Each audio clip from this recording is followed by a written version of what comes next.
Polar Express, written and illustrated by Chris Van Allsburg.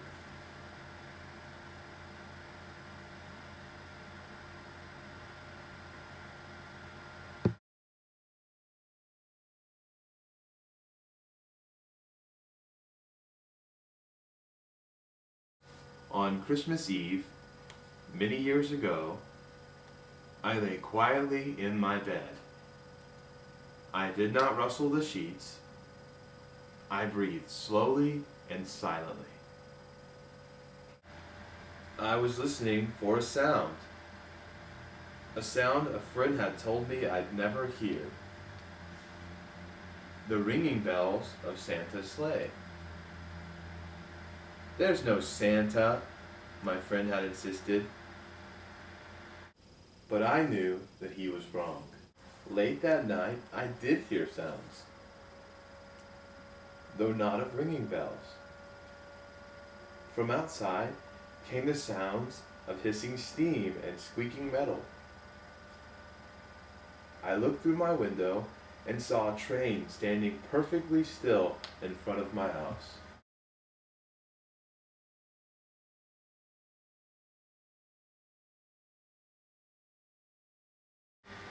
It was wrapped in an apron of steam. Snowflakes fell lightly around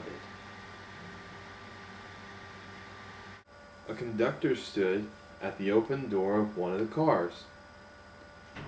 He took a large pocket watch from his vest, then looked up at my window. I put on my slippers and robe. I tiptoed downstairs and out the door. "All aboard!" the conductor cried out. I ran up to him. "Well," he said, "are you coming?"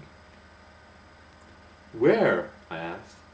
"Why, to the North Pole, of course," was his answer. "This is the Polar Express."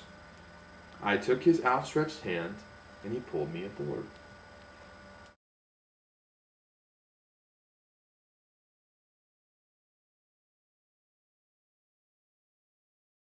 The train was filled with other children, all in their pajamas and nightgowns.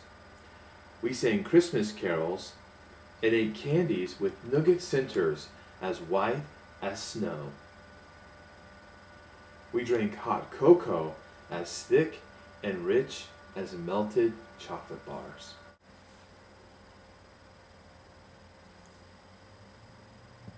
Outside, the lights of towns and villages flickered in the distance as the Polar Express raced northward.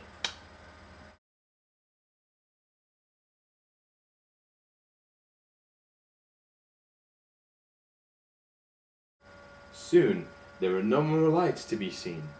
We traveled through cold, dark forests, where lean wolves roamed and white-tailed rabbits hid from our train as it thundered through the quiet wilderness.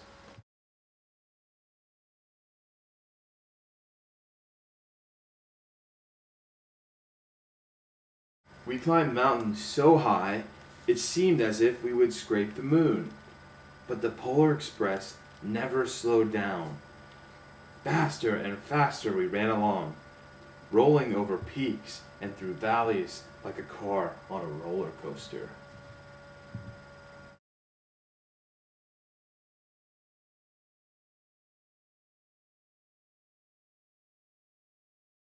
The mountains turned to the hills to snow-covered plains. We crossed a barren desert of ice. The great polar ice cap. Lights appeared in the distance.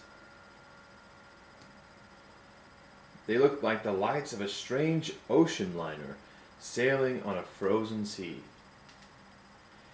"There," said the conductor, "is the North Pole."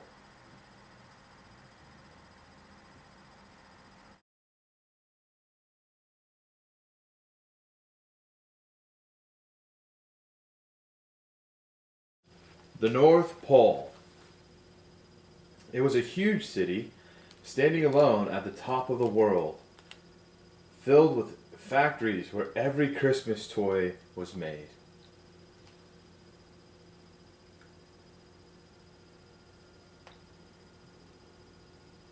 At first, we saw no elves. "They're gathering at the center of the city," the conductor told us. "That is where Santa will give the first gift of Christmas." "Who receives the first gift?" we all asked. The conductor answered, "He will choose one of you."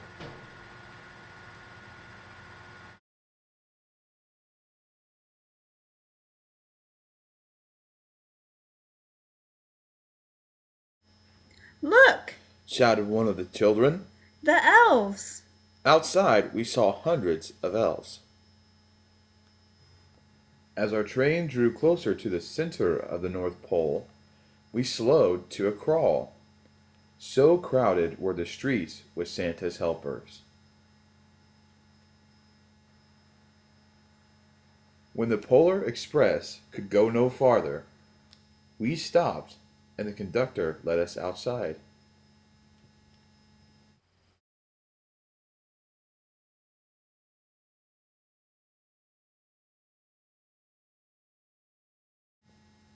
We pressed through the crowd to the edge of a large open circle. In front of us stood Santa's sleigh. The reindeer were excited.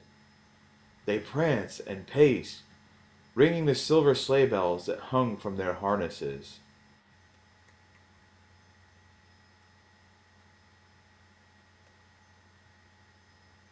It was a magical sound, like nothing I'd ever heard.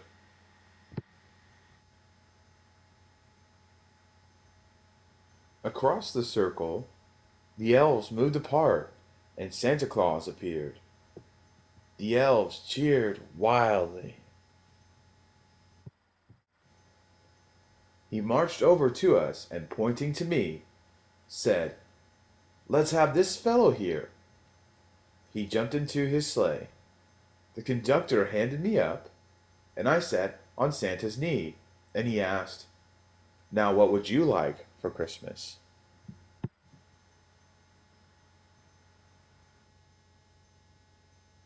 I knew that I could have any gift I could imagine.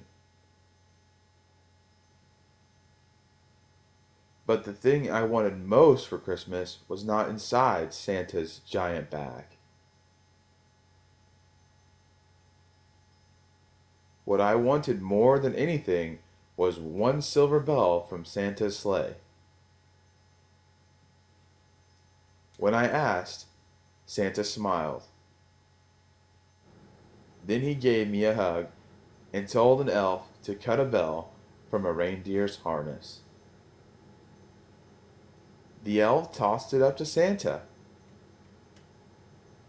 He stood, holding the bell high above him, and called out, "The first gift of Christmas."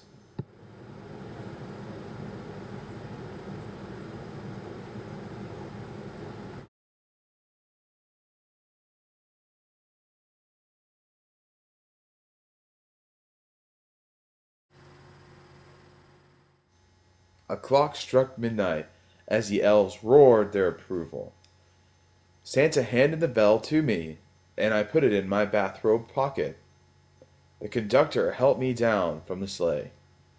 Santa shouted out the reindeers' names and cracked his whip. His team charged forward and climbed into the air.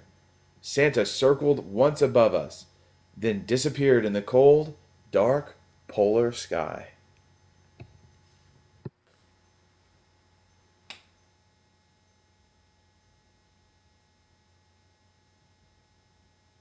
As soon as we were back inside the Polar Express, the other children asked to see the bell. I reached into my pocket, but the only thing I felt was a hole. I had lost the silver bell from Santa Claus's sleigh. "Let's hurry outside and look for it," one of the children said. But the train gave a sudden lurch and started moving. We were on our way home.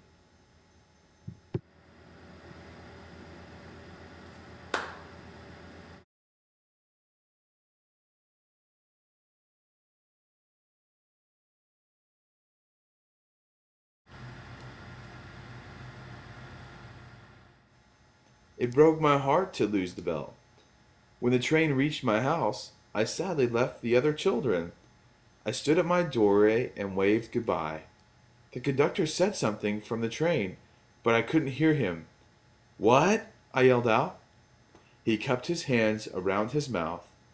Merry Christmas, he shouted. The Polar Express let out a loud blast from its whistle and sped away.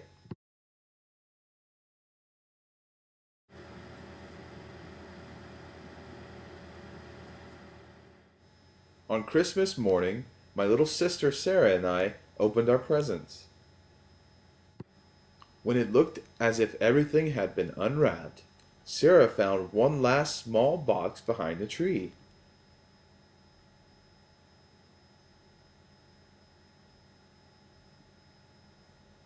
It had my name on it.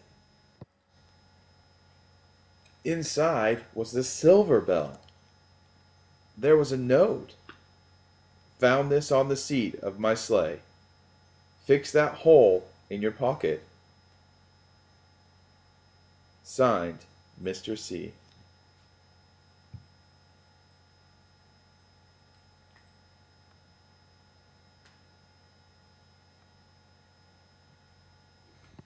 I shook the bell. It made the most beautiful sound my sister and I had ever heard. But my mother said, "Oh, that's too bad." "Yes," said my father, "it's broken." When I'd shaken the bell, my parents had not heard a sound.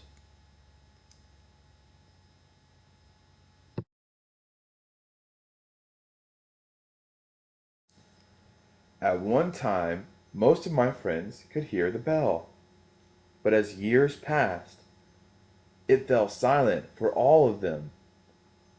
Even Sarah found one Christmas that she could no longer hear its sweet sound. Though I've grown old, the bell still rings for me as it did for all who truly believe.